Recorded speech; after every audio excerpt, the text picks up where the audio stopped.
Assalamualaikum warahmatullahi wabarakatuh. Waalaikumsalam warahmatullahi wabarakatuh. Kami dari kelompok 2 ingin mewawancarai Ibu Husna sebagai ketua Rohis dan tamu kami pada tugas kali ini. Jika boleh Ibu memperkenalkan diri sendiri sebagai apa, Bu? Assalamualaikum warahmatullahi wabarakatuh. Waalaikumsalam warahmatullahi wabarakatuh. Baiklah anak ibu sekalian, pada hari ini Ibu akan mengenalkan diri. Nama Ibu Dr. Ana Husna MPDI. Ibu di SMA Negeri 7 sebagai guru agama dan koordinator pendidikan agama Islam. Ibu mengajar di sini dari tahun 2007 sampai sekarang.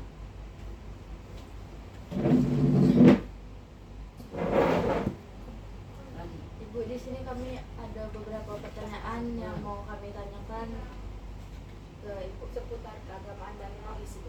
Di komunitas rohis ini Ibu menjabat sebagai apa, Bu? Ibu di rohis itu cuma sebagai penasihat. Yang pembinanya itu Pak Hardis Poyo. Jadi ibu di situ memantau kegiatan rohis itu sejauh mana, ya, yang sesuai dengan visi dan misi SMA Negeri 7 Kota Bengkulu. Untuk pertanyaan selanjutnya jika boleh, kira-kira ada syarat tertentu nggak, Bu, untuk masuk ke rohis ini? Kalau syarat tertentu tentu saja yang pertama harus beragama Islam, itu jelas.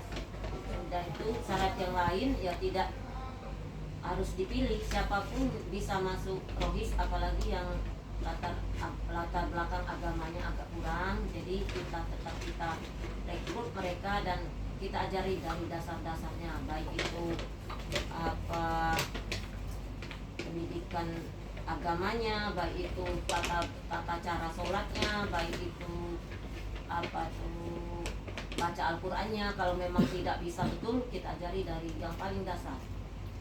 Ada tes dulu, saya tes baca Al-Quran untuk masuk rohis. Kalau untuk masuk rohis tidak ada tes baca Al-Qur'annya. Kalau mereka sudah jadi anggota rohis itu baru kita tes. Nah, misalnya baca Al-Qur'annya, kalau memang mereka itu belum lancar, itu kita kelompokkan bagian khusus yang betul-betul mengaji dari dasar, membaca Al-Qur'an itu dari dasar. Tapi kalau yang mereka yang sudah bisa, kita tinggal apa itu menambahkan apa itu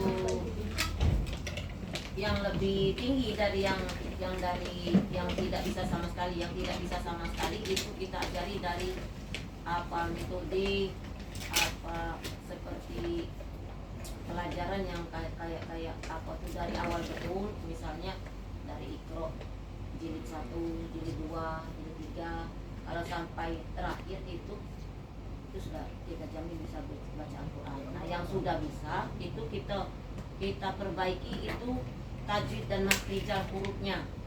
Jadi cara membaca Al-Quran yang benar itu yang bagaimana? Itu yang kita ajari kalau yang sudah lancar membaca. Tapi kalau yang buta sama sekali itu kita ajari dari dasar.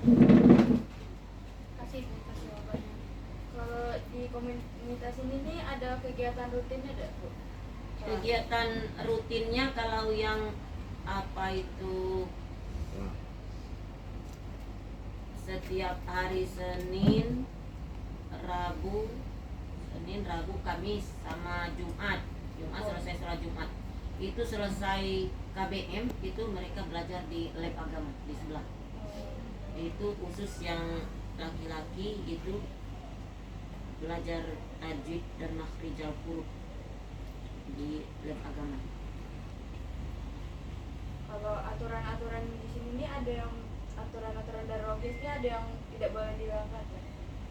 Iya, banyak.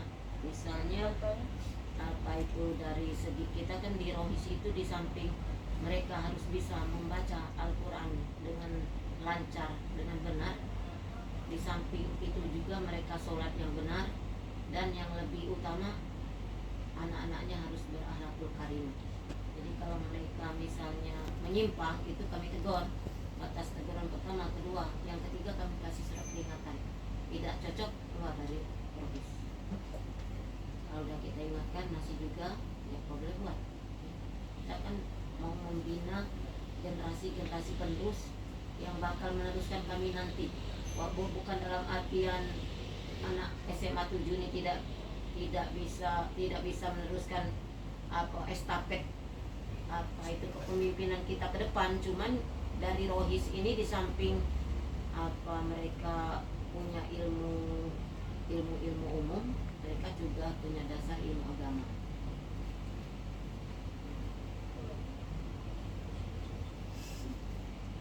Tujuan utama dari Rohis ini apa, Bu? Di SMA ini? Yang mencetak generasi muda yang beriman dan bertakwa serta berakhlakul karimah. Kalau cara pemilihan ketua, sekretaris atau itu gimana? Cara pemilihan pengurus terutama ketua itu kami di samping dari anggota Rohis itu menilai dari keseharian, dari baik itu ibadahnya maupun belajarnya itu dari siswa dan dari guru agama. Jadi kami lihat dulu, selesai kami lihat kami kasih tahu, nah kira-kira bakal jadi pengurus tuh orangnya ini, nanti silakan kalian yang pilih. Jadi milihnya di masjid, nanti ada khusus Voting. di hari apa itu dibuat harinya khusus, harinya tanggalnya itu di masjid itu kumpul seluruh pengurus lama dan pengurus baru serta keanggotaan Rohis. Nah jadi milih pengurus inti terutama ketua. Ketua tuh orang-orang yang betul-betul bertanggung jawab, karena di Rohis ini betul-betul pengabdian dunia dan akhirat. Jadi tidak bisa memilih-milih, apalagi pekerjaan, misalnya mengerjakan apa di masjid, menyapu, mengepel, apa itu menyemarakkan masjid, bagaimana cara masjid itu hidup, contohnya ibadah, musyawarah, apa itu semuanya itu kita lihat di dalam memilih kepengurusan. Kalau apalagi ketua-ketua itu orang-orang yang rela berkorban, ya, waktu, tenaga, bahkan mungkin uang, khusus ketuanya, karena ketua ini apa itu ujung tombak kemajuan daripada Rohis itu sendiri. Kalau selama di komunitas ini ada kesulitan atau kendala yang dialami tidak? Alhamdulillah tidak ada. Walaupun akhir-akhir ini ya menurut pendapat saya kadang-kadang tidak cocok dia sebagai anggota Rohis, ya. Bahkan mau keluar ya silakan, dengan tangan terbuka saya persilakan. Tapi tidak menutup kemungkinan anak-anak yang bandel itu kita rekrut di Rohis, dan alhamdulillah sudah banyak berhasil yang kita bina di Rohis. Yang baik yang lagi belajar di sini maupun yang sudah tamat. Itu kalau dulu karena pendidikan agama Islam, ya sampai hari ini pendidikan agama Islam itu menentukan naik atau tidaknya siswa ke kelas berikutnya. Cuman kalau dulu ada plusnya, apa yang tidak bisa membaca Al-Quran itu tidak naik, itu sudah tentuan, sudah ditetapkan oleh kurikulum. Jadi 3 bulan pertama kita lihat, kita bina anak ini. Jadi kita panggil kedua orang tuanya, pakai surat perjanjian. Jadi orang tua ya mau tidak mau dia mendatangkan guru ngaji di rumah. Di sini juga harus belajar dan wajib ikut semua. Jadi waktu itu banyak anak-anak Rohis ini anak-anak yang bandel, dalam kategorian anak-anak yang bandel yang tidak memenuhi peraturan yang ada di SMA 7. Tapi kita bina di Rohis, alhamdulillah berhasil sampai tamat. Dan anaknya betul-betul berubah. Karena lingkungan itu kan menentukan. Ya. Kalau ke anggota itu ketua, sekretaris sama bendahara itu siapa aja, Bu? Kalau boleh tahu periode untuk periode sekarang. Periode sekarang ketua Rohis itu Muhammad Mustafa Arifin, tadi nama lengkapnya. Kak Arifin. Iya. Yang ketua keputriannya 12 IPA 2 itu siapa namanya? Kak Zaskia, ya. Nah, itu yang lain-lain ya. Sekretarisnya? Ada sekretaris nggak di Rohis? Sekretaris ketua ada, itu sebenarnya harusnya ketuanya yang harus tahu itu, pembinanya. Saya kan cuman memonitor, ya. Saya cuman ketua keputrian dan ketua Rohis yang saya perhatikan, karena di situ ujung tombaknya. Baru yang lain-lain kan ngikut dia. Bidang-bidang itu ke bidang yang lain itu kan ngikut. Kalau dulu struktur organisasinya dibuat, jadi saya tahu letakkan di dinding. Nah sekarang ini ada nampaknya kemunduran dari segi struktur organisasinya. Itu satu. Ya tidak ada bagannya, harusnya harus ada bagannya siapa, kepala sekolah siapa, pembinanya siapa, ketua rohis siapa, sekretaris bendara dan lain-lain, dan ketua keputriannya siapa, baru anggota-anggotanya. Dulu ada bagannya. Mungkin untuk kedepannya kita perbaiki lagi. Ini rencana kita secepatnya mau memilih ketua, ya, ketua rohis dan ketua keputrian. Bu, kira-kira ada yang membedakan atau ciri khas enggak dari komunitas Sanggar ini dibandingkan komunitas yang lain? Jelas ada perbedaannya. Mereka ya karena kita cetak untuk generasi penerus, ya, mereka ini yang jelas akhlaknya, ya. Kalau kita perhatikan, kita nggak bisa munafik. Memang beda mereka dengan guru, ya, dengan sesama teman. Udah tuh belum terdengar kuping aku dia tuh bicara sembarangan. Kenapa? Memang sudah dikondisikan.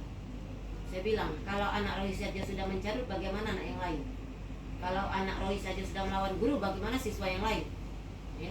Untuk kalian ketahui, ya, mungkin karena gara-gara HP itu bisa jadi, ya, pengaruhnya sangat kuat. Ya, kita tidak menutup mata dan tidak menutup telinga. Perzinahan itu sudah menjadi pandemi untuk Indonesia. Ya, kalau kalian mungkin nggak suka nonton berita, kalau saya suka nonton berita.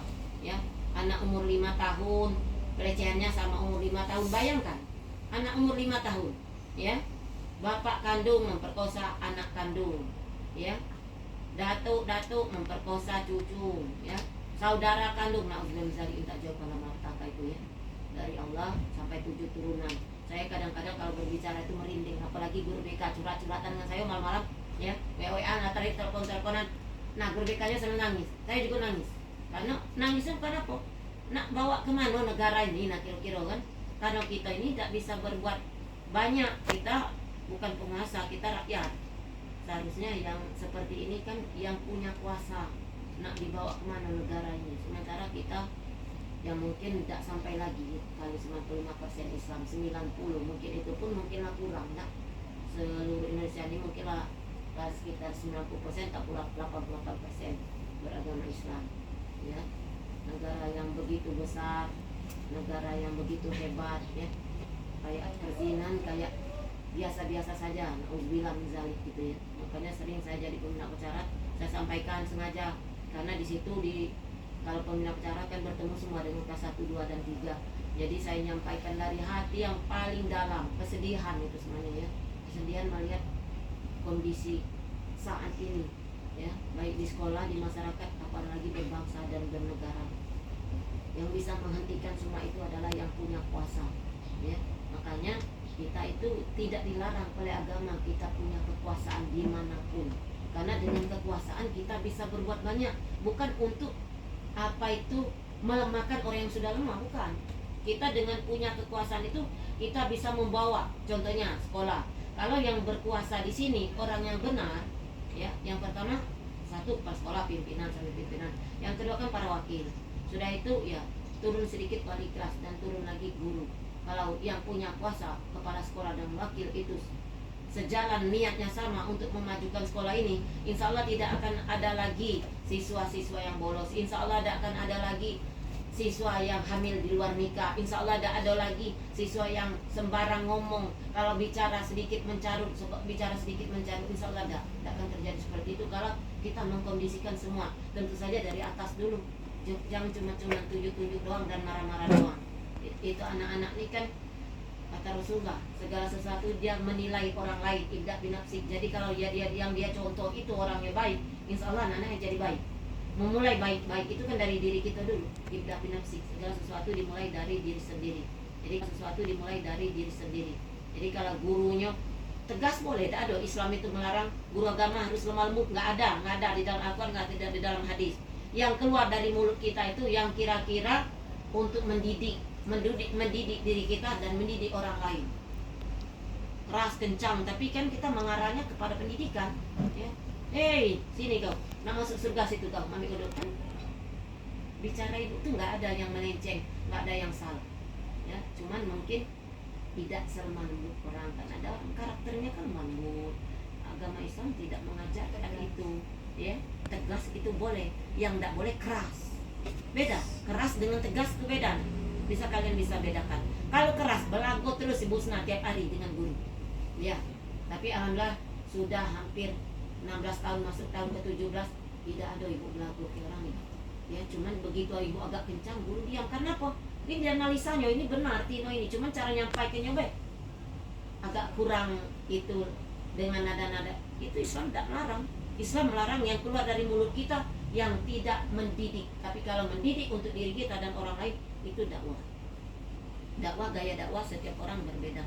Kalau kita nak dakwah kita nak nunggu kita alim ya kapan? Ya.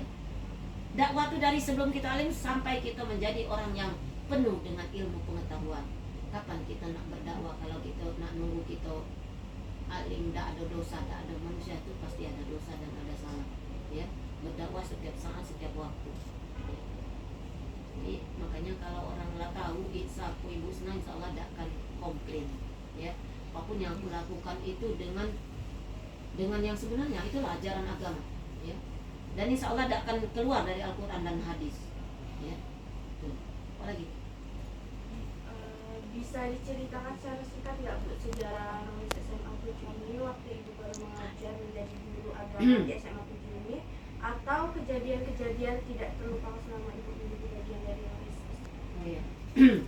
Di awal saya masuk tahun Januari 2007 ya. Itu masjid itu masih tengah-tengahnya, tidak ada terasnya, tidak ada plafon, semua fasilitas tidak ada. Saya datang sini penuh ilalang kelilingnya ya. Saya datang 2007 itu. Jadi saya lihat anak-anak sholat itu sedikit. Saya tanya, kalian siapa di sini? Kami rohis Bu. Oh, rohisnya dikitnya yang sholat. Itulah Bu yang sadar. Oh gitu ya. Tidak, itu sudah tanya dengan siswa. Lalu tanya dengan guru agama, ngapa anak itu sholat dikitnya? Itulah yang sadar ya. Oh gitu ya. Lama-lama guru agamanya nggak sadar, guru agamanya nggak sholat. Saya bilang seperti itu ya. Yuk, tapi kalau nak nyuruh anak kita sholat semua tidak muat. Tadi tidak muat. Masjid itu besar tengah-tengahnya. Anak kita baru 500-an waktu itu ya. Nah, bisa sip kedua, sip pertama, sip kedua. Ya kalau sip kedua dia kena marah oleh gurunya. Gurunya yang marah itu dimarahi. Ya, karena kondisi masjid kita tidak memungkinkan. Nah, sekitar Desember 2007 itu saya curhat dengan Kementerian Agama bahwa siswa itu Islamnya banyak, tapi masjidnya baru tengah-tengah aja, teras tidak ada, sajadahnya cuman apa itu yang bludru yang meteran itu digelar, warnanya hijau waktu itu, ingat Ibu ya. Nah itu, jadi saya mau cari dana kemana, dibilang oleh orang Jepang buat proposal, ya, ajukan ke Kementerian Agama. Nah itu di bagian pembangunan, ruangannya pas sebelah dengan kepegawaian, karena Ibu sering ke kepegawaian jadi kenal situ. Saya tanya dulu sebelum buat proposal. Nah udah tuh saya bikin proposal. Nah udah ya 2008 udah masuk, belum juga, pertengahan belum juga. Nah Desember belum juga. Nah bukan Desember, pas begitu Oktober itu saya dipanggil, ditelepon. Ibu Husna, dengan Bu Husna ya. Ibu segera ke kantor pos Padang Jati. Kenapa Pak? Waalaikumsalam. Ibu ambil uang bantuan yang proposal Ibu kemarin. Kejut kayak disambar halilintar saya. Nah, jadi pas begitu itu sebelum ke kantor pos datang dulu ke ruang kami. Ya Pak.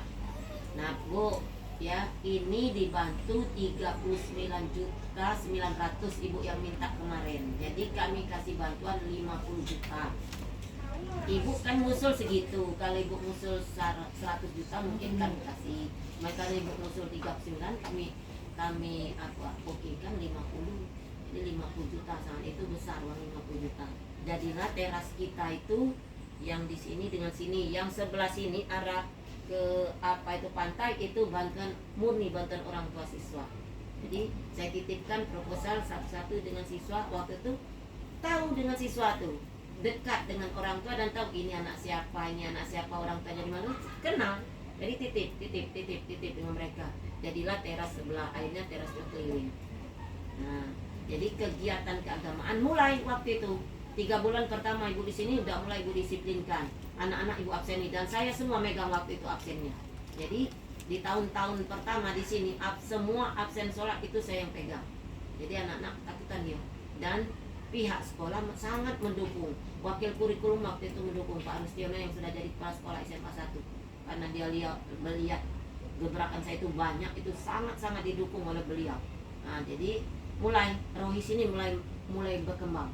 Begitu saya masuk, saya pembina Rohis, saya koordinator IMTA, saya koordinator agama, saya juga wali kelas, saya juga koordinator 7K. Waktu itu tatip itu 7K. Jadi banyak sekali.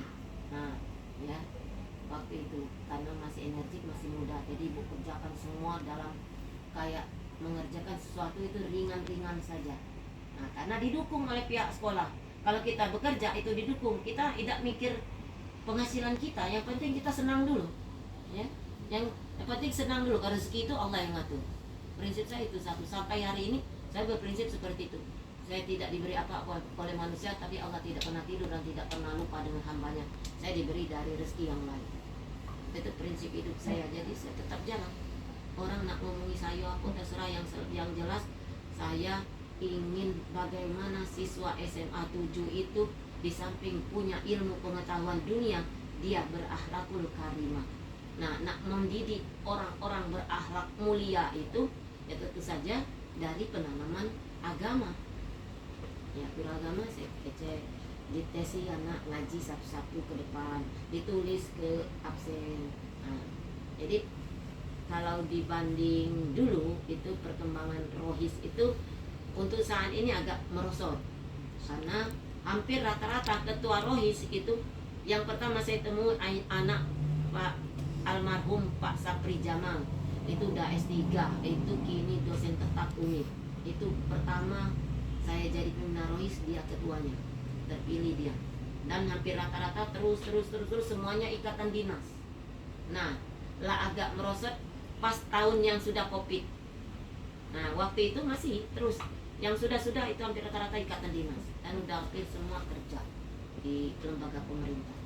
Jadi makanya sering saya sampaikan dengan anak-anak, makmurkan masjid, utamakan Allah. Niscaya Allah akan mengutamakan hidupmu. Hidupmu tidak akan sia-sia. Itu apa yang saya sampaikan, itu kenyataan. Jadi kalau ya banyak senangnya, karena membina anak-anak Rohis itu tidak kayak membina anak SMA 7. Ya, membina anak SMA 7 dengan berbagai macam tipe itu di Rohis mungkin sudah terkondisi. Di sini dibilang anak-anak soleh dan soleha semua, ya bisa jadi mungkin yang tidak ikut Rohis ada juga anak yang soleh dan soleha. Cuman karena kondisi mereka sudah tergabung dengan anak-anak yang bagus, ya hampir rata-rata anaknya yang ikut bagus. Gitu. Kalau sudah, ya saya sering ingatkan. Nah, tidak ada yang tidak berhasil yang dekat dengan saya yang makmurkan masjid, tapi memang capek, ya. Nah, ibu pas terakhir di zaman jabatan Pak Midwan Harta, saya curhat, Pak mohon maaf, masjid itu kapan kita pijak, persis kayak pantat kuali yang hitam tuh. Jadi waktu Covid kan, jadi ada yang bersihkan. Nah, PPL datang itu mulai bersih. Saya karena udah bersih, terlanjur bersih, sampaikan Bapak, Pak bagaimana kita angkat marbot aja, aku udah kuat lagi bersihkan masjid itu. Jujur kata aku coba, baru separuh aku bersihkan, pinggangku udah sakitnya. Jadi mohon bantuan Bapak, silakan aja Busna, keluarkan dari infak itulah gajinya. Ibu tanya-tanya berapa yang pantas dan ukur minyak motornya berapa ke SMA 7 dan honornya sesuaikan dengan zaman yang sekarang. Itu ceritanya. Jadi maka adanya yang membantu saya di samping anak Rohis. Kalau dulu cukup saya dengan anak Rohis, karena satu saya masih muda, yang kedua anak Rohis yang dulu dengan sekarang beda. Tanpa saya perintah mereka udah kerja. Kamar mandi itu nggak ada lumut-lumut kalau dulu. Sekarang udah mulai berlumut. Kalau dulu nggak ada, ya bersih putih. Ya. Itu cukup kita berikan contoh sedikit aja, anak-anak sudah bekerja. Kalau kini ya sama, ya. Kayak yang kalian itu mendidiknya sama. terus berulang-ulang. Saya yakin itu pengaruh ini, ya, yang menghancurkan negara kita. Yang pertama, ya, film-film porno yang ada di dalam HP, yang kedua narkoba. Dua itu yang menghancurkan negara ini. Memang orang tidak bisa nembak-nembak gitu lagi karena kita udah merdeka. Nah, orang jajah dari segitunya. Moral kita dihancurkannya dengan akal sehat kita. Kita mabuk kan hilang akal sehat kita. Akhirnya agak curhat juga dengan kalian, kesedihan ibu yang sebenarnya yang ibu sampaikan kalian tuh kesedihan saya. Kenapa? Kalau mendidik anak saya rasanya udah sarjana semua, mungkin kategori dia sudah bisa membedakan mana baik mana buruk. Tapi kita kan punya keturunan, nanti punya cucu, punya anak, punya cucu kan. Nah, generasi penerus itu yang saya khawatirkan itu ya. Kecemasan itu bukan mencemaskan posisi anak. Kalau posisi anak ya kalau sudah sarjana itu berpikirlah sendiri, apalagi udah kerja berpikirlah sendiri, tidak mungkin tidak bisa membedakan mana yang baik mana yang buruk ya. Nah, yang dikhawatirkan ya generasi penerus lagi, cucu, cicit ya generasi kalian lah kira-kira ya. Itu kadang-kadang ya kayak tadi MGMP guru agama, nah curhat nenek katanya ya, keluhan saya di sekolah gitu ya, hampir sama dengan mereka yang ada di sekolah yang lain. Dan saya lihat memang yang umur seperti saya agak rada-rada cerewet, tapi insya Allah akan menyelamatkan orang. Bukan cerewetnya tidak berguna, bukan. Anak tidak sholat dimarah, ya wajar ya. Rasanya tidak ada yang saya tempeleng sampai babak belur, tidak ada ya. Yang joget-joget main-main sholat Jumat aja paling aku tempeleng tabok dikit-dikit sudah itu surat perjanjian ya. Mukulnya itu masih mukul pendidikan. Kalau mau melaporkan aku gara-gara aku pukul itu, aku putar balik dia di rumah Allah aja dia cak itu, cak mana kalau di luar ya. Kita di rumah Allah tuh nak takut ya enggak masuk masjid itu, walaupun terus terang saja kondisi masjid kita itu layak untuk direhab, bahkan mungkin untuk dibangun ulang ya. Saya kadang-kadang sedih, cuman lihat umur ya, sebenarnya masih banyak bantuan itu di Kementerian Agama dan saya tahu jalannya, tapi karena faktor umur ya, saya mikir untuk mangkat itu berpikir karena apa, 100.000 aja orang Kementerian Agama itu dari pusat itu periksa ini beli aku. Nah, aku pusing tengok dibuat seperti itu ya. Nanti aku tidak tahu entah belikan tukang makan, aku tidak tercatat ya. Nah, jadi itu yang membuat aku, tapi masih juga terpikir Allah Rabbi ya Allah ya, beri aku jalan untuk memperbaiki tempat ibadah ini. Tempat ibadah itu jangan salah, harus lebih elok dari ruangan-ruangan yang lain. Itu tempat ibadah. Kalau kita nih nak tenang SMA 7, saya tengok sedih nengok masjid itu, karena aku nengok terus tiap hari. Kata aku tahu apalagi anak telat pagi-pagi ya, tengok dinding masjid dan mulai rontok. Dan memang udah sepantasnya bantuan itu 2009, 2008 akhir, 2009 itu ibu pertanggungjawaban Januari 2009. Desember 2008 harus selesai pembangunannya, dikasih waktu cuma sebulan setengah. Bayangkan, kayak BIM salah BIM bangun itu. Agak gemetar juga gitu. Kalau tidak selesai, selama pembangunan sampai Desember tidak selesai, uang kembali. Nah, balikan dari mana? Tidak pusing ya. Itu, ya saya cemas seperti itu. Jadi, kata bapaknya udah jadi lagu suruh orang lain ya. Dulu masih muda, pacak udah pancing kemana-mana. Dia kadang panggil orang ke kanwil, kadang baru pulang, baru di sekolah, baru balik dari situ. Oh bu, lupa tanda tangan satu lagi, balik lagi situ. Masih muda. Kalau sekarang ya mau regenerasi harusnya ya. Tadi juga MGMP ku bilang jangan milih-milih yang tua. Bukan aku tidak mau jadi pengurus, tapi pilih yang masih energi. Karena yang energi aku sudah lewat, muda pulau deh kataku. Kalau masih muda itu nak kemana bebe jadi, nak hujan, nak panas, nak bermotor, nak bersepeda, nak bermobil laju ya. Kalau sekarang ya jangan jauh dikit dan nelpon Pak Adi, besok jangan lupa ya buat mobil. Nah, tadi buat mobil ke SMA ya. Tak bisa jauh nak bermotor karena faktor umur ya. Nah kalian ini harapan kami sebagai guru, makanya saya sebagai pembicara sering saya sampaikan kenapa saya marah, karena begitu sayangnya kami dengan kalian ya. Kalian itu generasi penerus kami yang bakal meneruskan estafet ya kepemimpinan di negara ini kan kalian ya. Yang memimpin rumah tangga, yang memimpin diri sendiri, yang memimpin masyarakat yang memimpin bangsa dan negara. Kita tidak tahu dari sekian banyak kalian itu ya. Apa lagi? Iya. Makasih atas wawancaranya Ibu Isna.